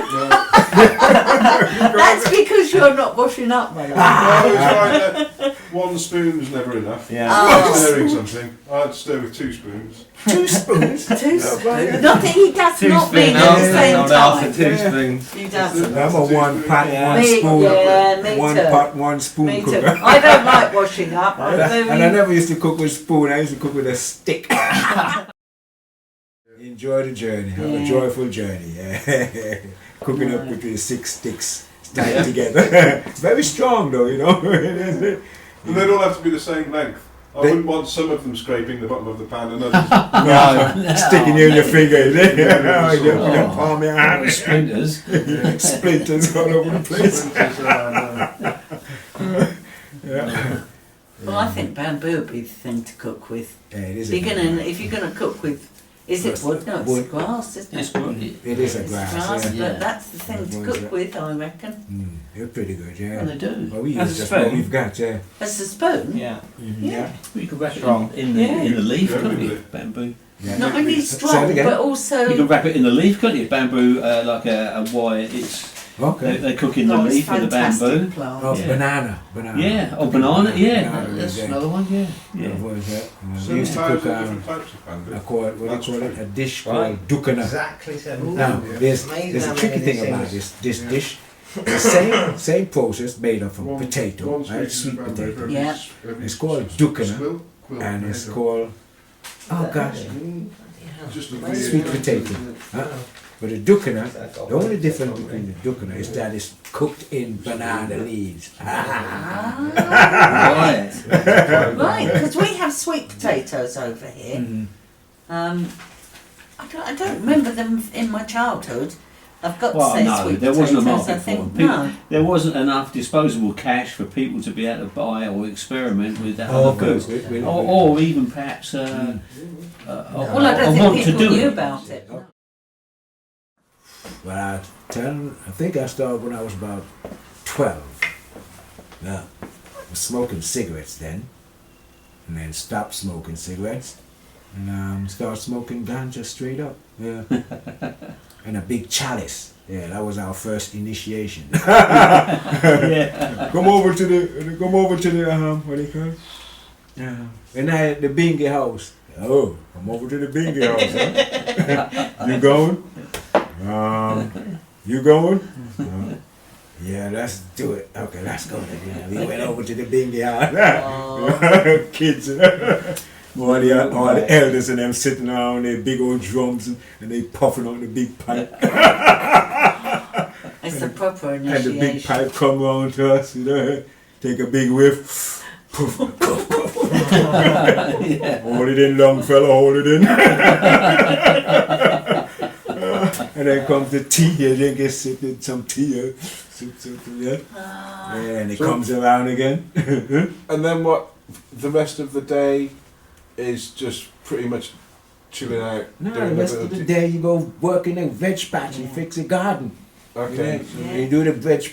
Well, this is the evening session, yeah? Okay. Yeah, the evening session. After the evening session, you just go rest up or go chase a girlfriend around the sea or something, yeah? Yeah. But in the morning, you know, you have a morning devotion and then you go work in your vineyard. Morning devotion. What's that? You know, you smoke a chiller. On your own, or in That doesn't sound very in that building? No, it's always outside business, yes. But together, or on your own? Or? Sometimes together, sometimes on your own. You know, it has to, what do you call it? But everyone from your roots culture? Not everyone, no. Not everyone? No. Half? More? Less than half. Less than half. Less than half, yeah. We're the minority, yes, to the fullest in terms of, but not now. Not now. We're not the minority. We're the majority. Yeah. But although the majority is not a profile project with the majority of we are roots and this is what we do and blah blah blah blah. No. It's much more the next generation, you know, on a different level, basically. But yes, it's not looked down upon as it was in the early times. It's more accepted now, you know, and the next generation who's coming up is looking forward to defending their roots and culture. So do you think over here we have a mistaken view of the West Indies in that we assume that everybody is smoking ganja all the time? That's it's right, not. That was a misconception. That's a misconception. That's Hollywood projection. Yeah. Right. Okay. Most of what you got here in England is from media orientated or Hollywood projection of things. Seriously. But it's not something that you're ashamed of. This projection that we have. There could be worse things. Oh, we don't like it, but you don't like it. That's how it goes. So what you can do, you know? You don't like it. You say, oh, it's English stereotype, you know. Yeah, don't portray us very well. Most groups end up stereotype within media, don't they? That's it's right. Easy, Very, very simply. For them, it's big business. So they tend to capitalize on it, you know. You know, for this, you guys gonna get denounced soon when Muslim comes into play. I prefer to stick with the music, man. You're right. Joyful sounds every time, man. Let it resonate, man. But it's good. Life and living is great, man. Ups and downs, ins and outs. Hills and valleys. He's around there, isn't it? All good fun. Yeah, that's right. Loads of hills and valleys around here. That's why I like it, though. You know, it's does that change what you're after when you're playing? With the hills and valleys. Yeah, because you play around, you tour around a bit, don't you? Yeah. I wonder when you. I've seen a lot of people come to the console that I worked, and it was a really nice little area on the coast in Suffolk, and it was a real beautiful little place. So people really like coming there, and most bands or most orchestras who ever came there really resonated with the place, and you could feel it. But I wonder how much a different venue would affect how you play or how comfortable you are, or I see what you mean. I wonder if you took me out of my study now and asked me to go somewhere else and write, how long it'd take before it might be no time at all, but I wouldn't be surprised if it was a few weeks before. I see what you mean. Do you get, or you just bang pretty much straight in and? Yeah, I usually travel with it. Yeah. I don't let it. I usually travel with it, basically. Yeah. Once you're playing, do you think about the space at all? I observe the space, and if the space is chilled, I tend to vibes it up. If it's vibesy, I tend to just go with the flow, basically. The first that kind of a thing. So I think it's all about what you want to project, to the fullest, in terms of a projection kind of a thing. It'd be interesting to do an experiment with you. Make you write a song one day on a beach. And the next day write a song in a slaughterhouse. In a slaughterhouse. See what kind of difference. Kind of perspective that you come in there. That's what you mean. Oh, I don't know. Maybe I don't know you very well. I don't know you at all, really. Maybe we don't know. Perhaps maybe you're happiest when you're killing animals. I don't know. I assume that might be a stressful situation. Was it one time? Get the chicken and wring his neck. Great. It's ready. I don't see you stood there with a machine gun in the load of carriage. funny, yeah. My brother, who plays the piano, like church piano, and he had all the necessaries, you know? And I didn't have the necessaries. And he can't believe how come I could compose the music, and he can't. Yeah. And he had all the credentials. I think that's right. And the notations of everything. Yeah. And he can't create the music. No. And when he heard my music, he said, how do you do that? No, I said, what do you mean, how do I do that? You know? So you play music? He said, yeah, I play music, but I don't know how to do that. Yeah, no. I was shocked. You know, thinking, my brother, younger than me, yeah. You know what I'm saying? It was amazing. Yeah, but they get, the heart gets taken out of them with it somehow or other. Is he better than you on piano? He's pretty good. Yeah. He could. But close the book on here. Yeah, that's it. Yeah. Well, this is what. You don't.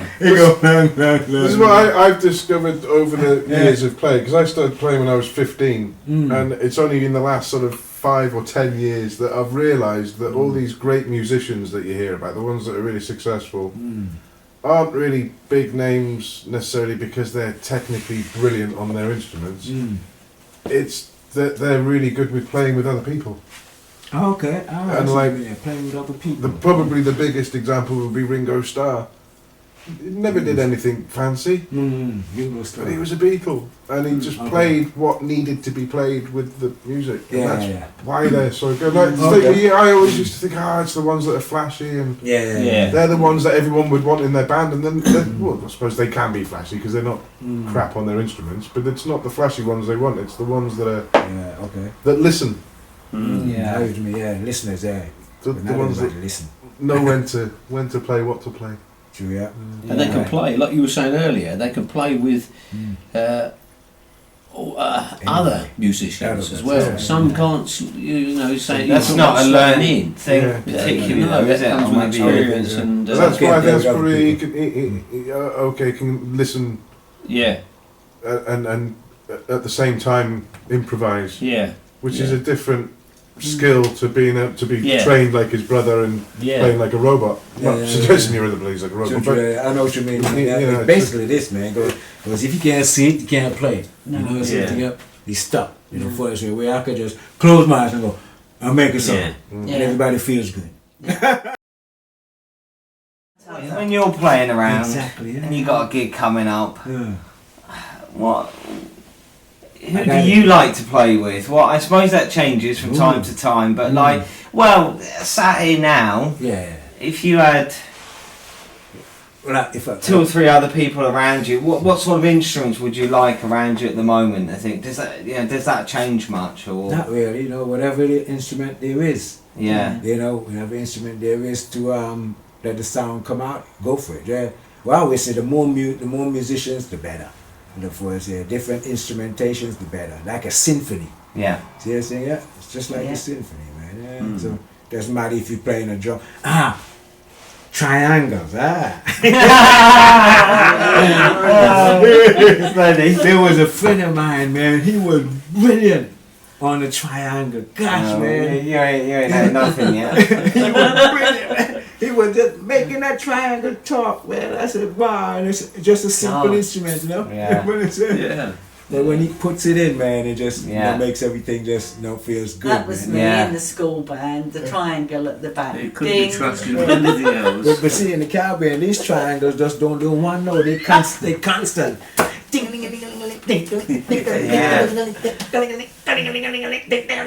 All kinds of different expressions. Or the castanets, that was the other thing, clack. The castanet? Clack. What's the castanet? It's like a wooden, it's got two clackers. Spanish. Oh, okay. Only out in school it used to be on a handle. So you, you just get one like that. Yeah, I know what you're saying there. It used to be on a handle. Some did, you could shake them rather than have them in your... I would have loved to have played the ones on your palms. So there's different ones there. So they're castanets. So just one click. But it's the same thing. But one that you go clack, clack, clack, clack, and the other one you go... I mean, the men use the one that go clack, clack, clack, and the women use the one that go like that. Well, it did sort of these ones had a sort of an exotic feel. Yeah. This was just a clack. Okay, yeah. We had a guy come down as part of some festival.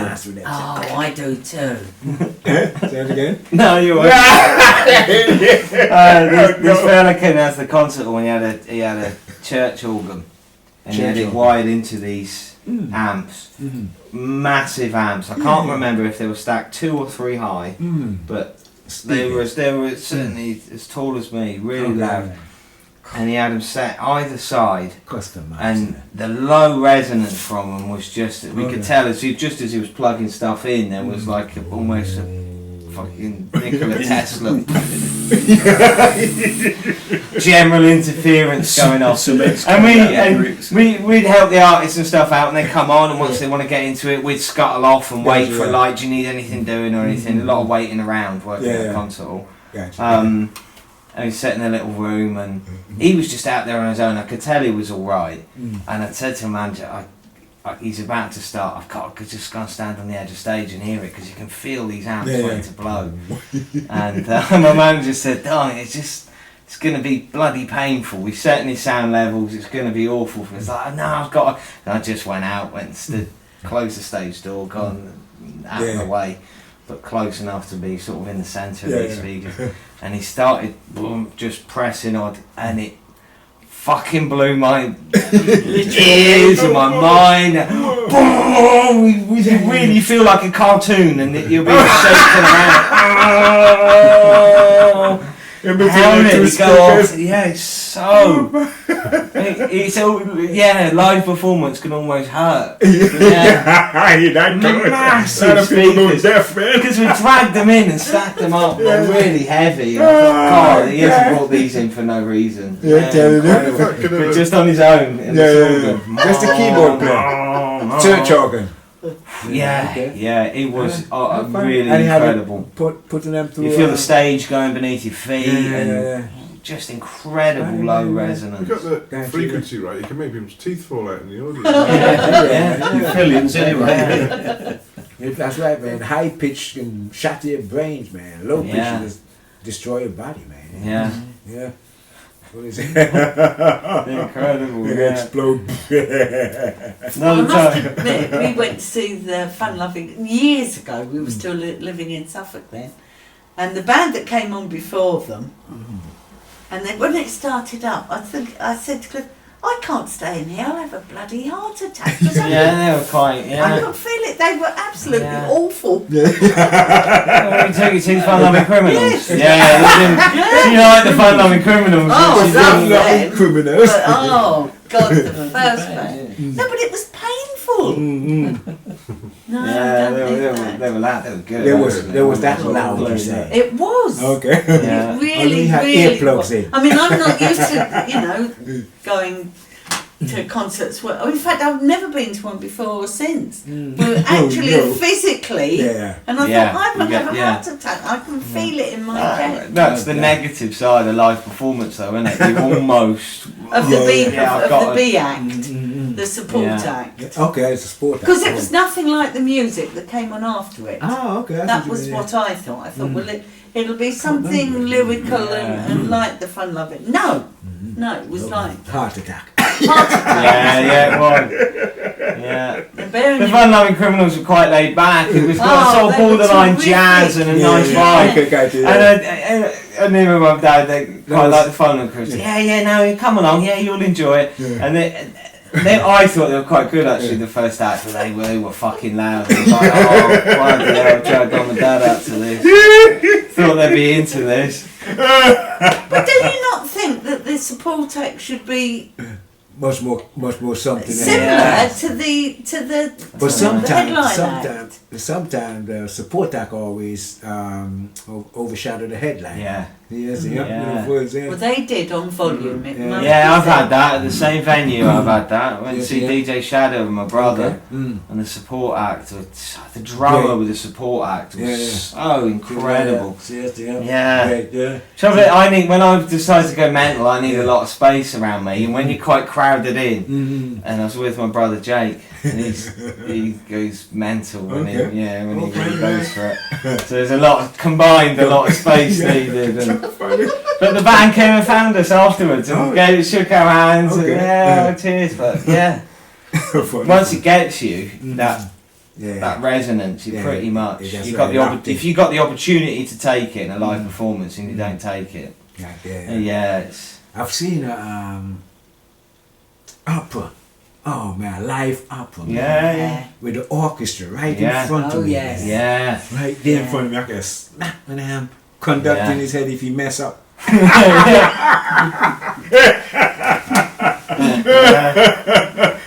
But I just shake his hand and say, hey man, brilliant man, well done. Magnificent. He's a shaman, isn't he? I always thought they looked silly till I worked at a concert all the time. What's going on there? And then you work at a concert and you're around them and you see the focus and they're just lost in it and they move in different ways and you're like, God, I see it now. I always thought they were superfluous. Superfluous, not the musician. And then I watched a recording of the same symphony orchestra. Directed by another one. No, just by themselves. So they've got the sheet music in front, so it was just completely different. Compared to conducting. So he knits it together, doesn't he? He does. If you like, he's one of the people that just holds everybody. And although they appear to be really concentrating on this, they're obviously taking in. They got to it's the wand, they got to observe him. They got their wand. The voice goes, when he says, you got to play it, you got to play it. It's intense. I've set up concerts and you don't know, and you know who he's going to be coaching on to play it either. The next line that comes up. Be on your blooming that's right. Be toes. on ready, You ever had a full orchestra before they go out on stage for rehearsals, getting in tune? No, never. 100 different instruments, and they all do it around each other. Backstage, you just be walking through, and it's just a real everybody cacophony of sound. No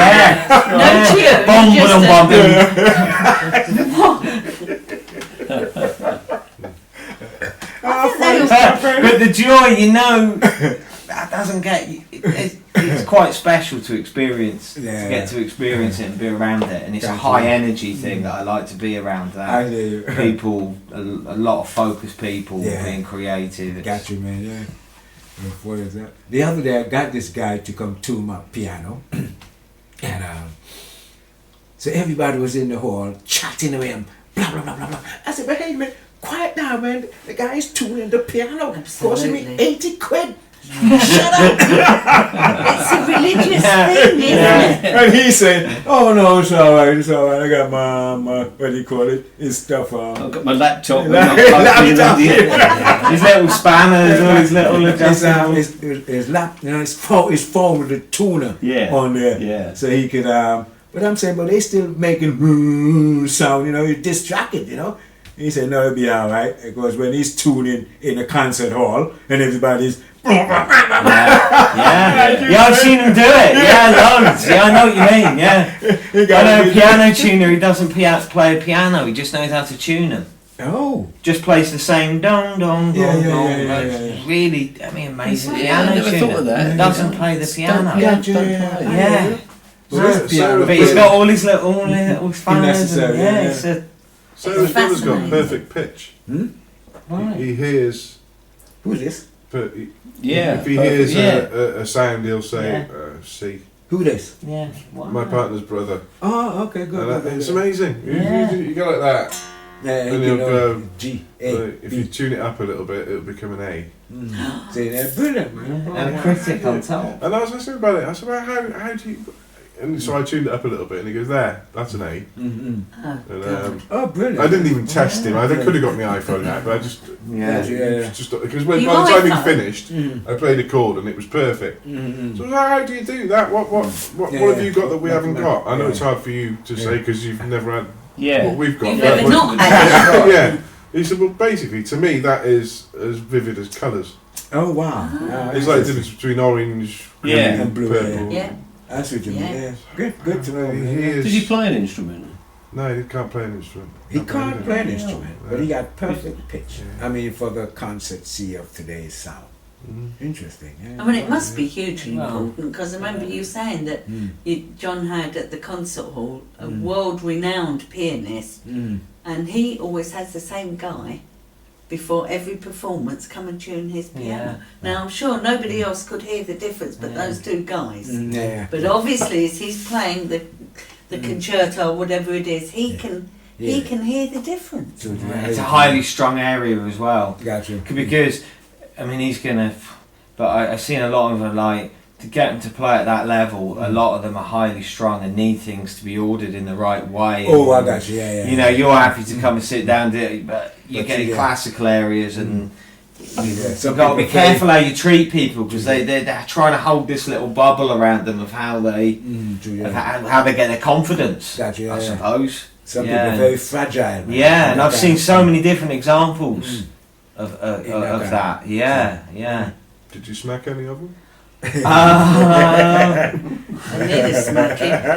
For the sound of it. Little shot of reality. Just different. Everybody's different. Man. You definitely appreciate the guys who come in and they're just in and they're on it, and you're like, I suppose the people who don't hassle you, musicians who just come in and play, which sounds like the simplest thing in the world to ask a musician, but then I suppose how would I feel if someone just walked up to me and said, right, that's right.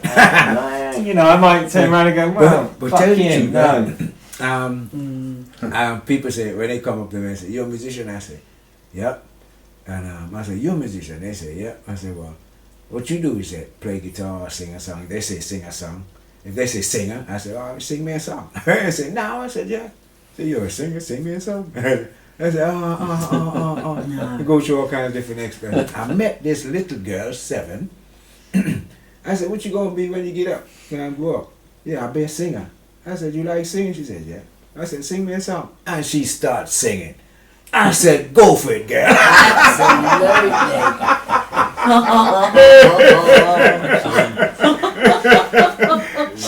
And she had a damn brilliant voice too. Yeah.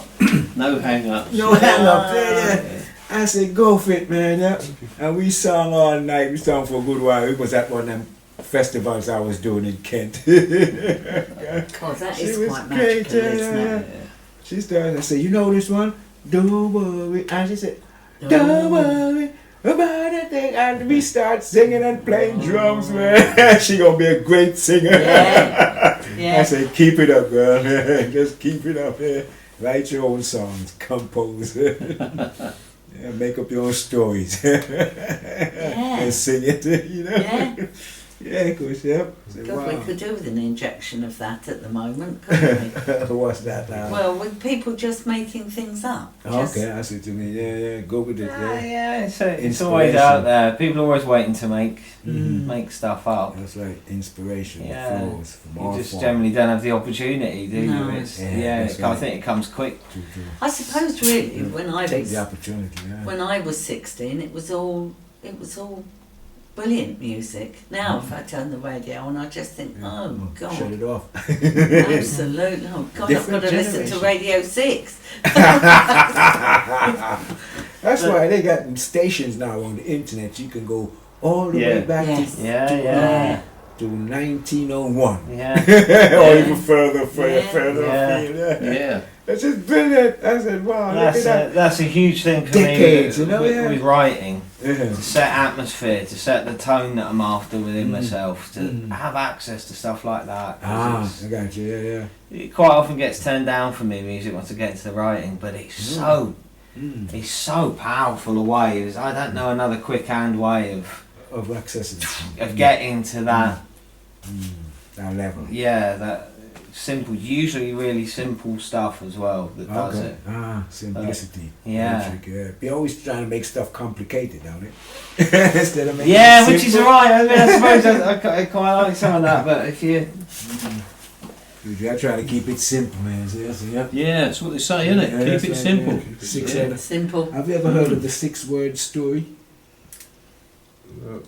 No? Oh, interesting. Are we gonna hear? That's a good one to have a think about. I'll leave that one with you guys. Oh my goodness. It's 6 words though, yeah. And we do it all the time and take it for granted. Yeah. Funny, yeah. Don't give that away. Yeah. No? I can write about that. There you go. Listen to the 6 words though, eh? We become what we think about.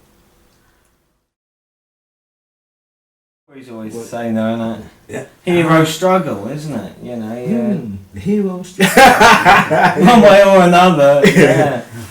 Yeah.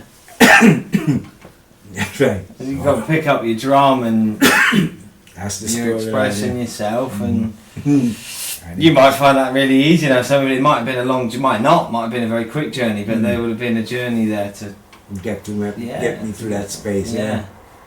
Right. It's good fun. Loving it. And that with writing, that's the only bit I'd be interested in. Once you got there, Yeah. there's no conflict there for me as a writer. Yeah. I'm only interested in the journey. The destination is where you end. Because see, for me, there's no destination. There's only the journey. Yeah. That's right. Ain't no destination. Yes, thing. Yeah. I don't want to have no destination. Want to get to nowhere. Just want to enjoy the journey.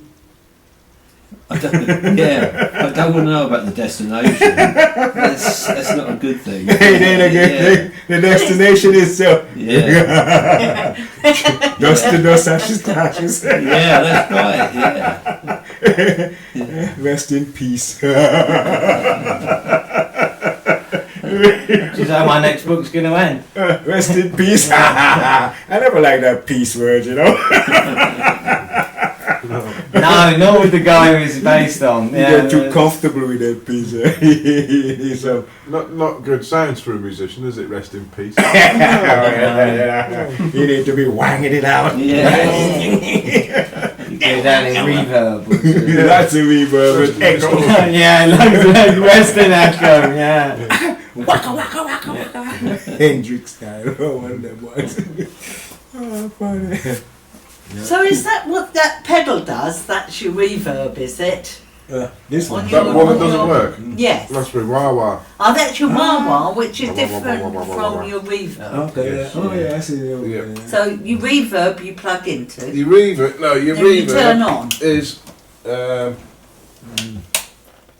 it's a switch, I think. It's a switch. Without the reverb, I'll turn the reverb off and you'll hear the difference. It sounds flat.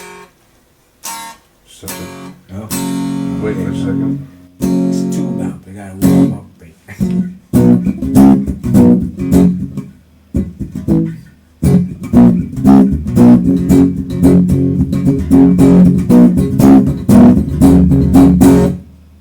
With reverb.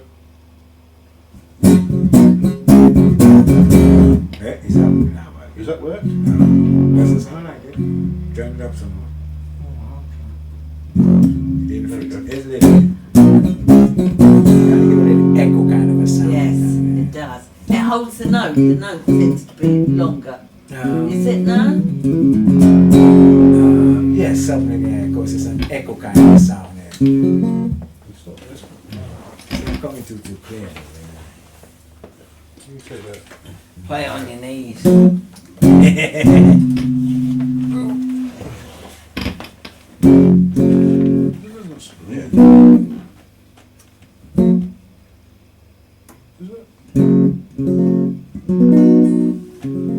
Is that coming on? No, it doesn't sound like it. It's not, is it? Very slightly, you know, but not effective. Efficient, not effective. My reverb's not working. Oh no. Something is on. Get your sewing It has machine on. a delay on it. Echo, has an echo. My mum will sew it back together. I'll sew it up and make it better. Make it. I'll repair it. Oh no, you gotta take it back to the shop, man. I remember I took one of my amps to the shop and they say they fixed it and it still has the same gurk in it. That's fine, man. That And won't it took do. about 35 quid to Do some serious Oh, there you go. Probably need another whack it and smack it. I did a drum session with some percussionists called Whack It, Smack It. Whack it and smack it. I thought it was so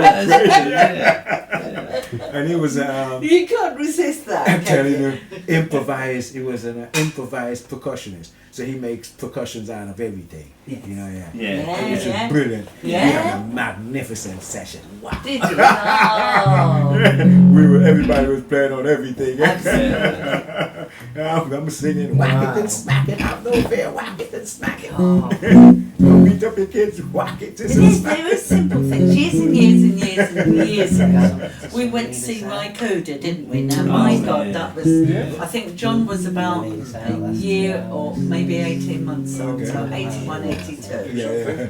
And we went to see, and he had a percussionist there that was surrounded with saucepans. Everything. Absolutely, yeah. everything. It was amazing, wasn't it? And He was fabulous. Percussionist.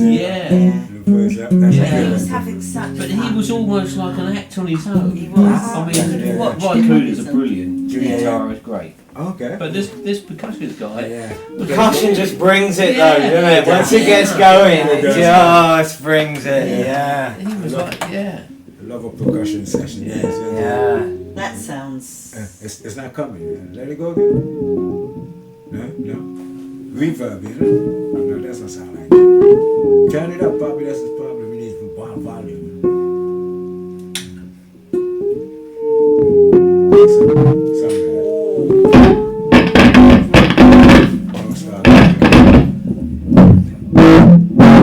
That doesn't sound good.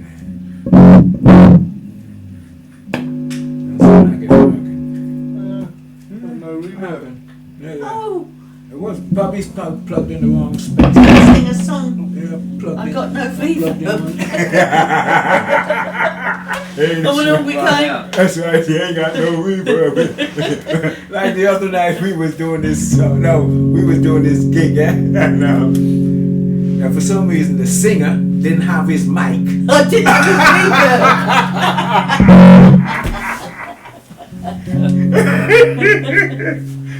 So he couldn't sing. Oh, that was nice. Very nice. You lot could all have fun. We did have fun. I But thought we you said, would. hand him. How would he go again? He said, the singer forgot his mic and he can't sing. Whoa, whoa, whoa, boo.